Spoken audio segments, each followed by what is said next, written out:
Welcome to fourth module. आगे क्या हुआ? सांब तो बड़े गुस्से से फन फैलाकर खड़ा हुआ है। लेखक धोती पकड़कर उतर रहा था। धोती कुएं के बीचों बीच लटक रहा था। क्योंकि धोती ढेंग से बंधी थी ना, इसलिए बीचों बीच लटक रही थी रस्सी भी। लेखक ने दोनों हाथों से धोती पकड़े हुए अपने पैर कुएं के बगल में लगा दिए। उस समय पैर कुएं के दीवार में लटक कर कुछ मिट्टी नीचे गिरी। ये शब्द सुनकर सांब फुफकारते हुए उस पर मुंह मारा और उनकी ढांगों कमर से संपूर्ण बनाती हुई लटकती रही। इससे लेखक को सांब से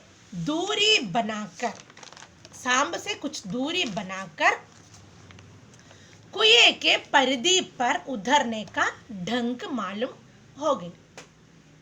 लेखक और सांब सम्मुख कुएं के धरातल पर खड़ा हुए। 2 चिट्टियां सांब के पास और 1 चिट्ठी लेखक के पास पड़ी थी।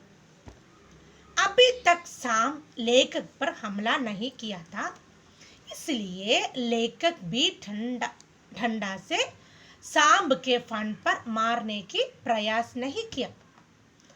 जब लेखक ठंडे को लेकर चिट्ठी लेने के लिए चिट्ठी की तरफ आगे बढ़ा, उस समय सांप ने अपना विष बहुत जल्दी से छोड़ दिया।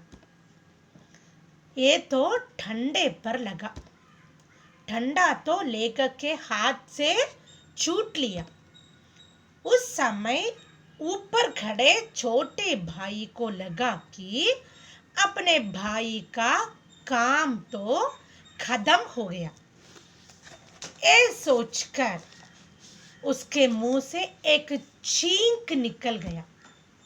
किसके मुंह से? छोटे भाई के मुंह से।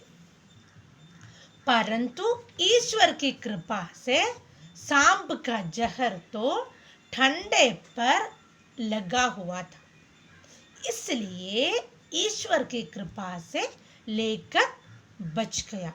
ये जहर तो ठंडे में पड़ गया। लेखक ने डंडा उठाकर जैसे ही फिर लड़ाई करने की कोशिश की तो सांप डंडे से चिपट गया।